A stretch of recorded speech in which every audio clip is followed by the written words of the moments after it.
સમાચારમાં વાત કરીએ તો પૂરની પરિસ્થિતિ બાદ વડોદરા શહેર કોંગ્રેસ સમિતિ દ્વારા વિરોધ પ્રદર્શન કરાતા પોલીસ અને કાર્યકર્તાઓ વચ્ચે ઘર્ષણ સર્જાયું। પ્રાપ્ત માહિતી અનુસાર વડોદરા શહેરમાં પૂરની પરિસ્થિતિ બાદ હવે શહેર કોંગ્રેસ સમિતિ આકરા પાણીએ જોવા મળી રહી છે।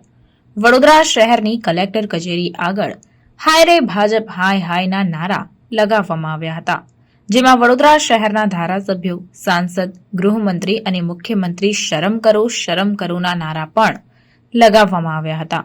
આ દરમિયાન આવેદનપત્ર આપવા આવેલા કોંગ્રેસના કાર્યકર્તાઓ અને પોલીસ વચ્ચે ઘર્ષણ સર્જાયું હતું। 5 લોકોને આવેદનપત્ર આપવાનું કહેતા કોંગ્રેસના તમામ કાર્યકર્તાઓ કલેક્ટરની ઓફિસમાં ઘૂસી ગયા હતા, ત્યારે પોલીસ સાથે કોંગ્રેસ પ્રમુખ અને કાર્યકર્તાનું ઘર્ષણ થયું હતું। વડોદરા શહેર હવે પૂરની પરિસ્થિતિમાંથી બહાર નીકળ્યું છે। ભાજપના ધારાસભ્યો અને કોર્પોરેટરો વિવિધ વિસ્તારોમાં જઈ રહ્યા છે, ત્યારે ક્યાંક ને ક્યાંક વિરોધ પણ જોવા મળી રહ્યો છે।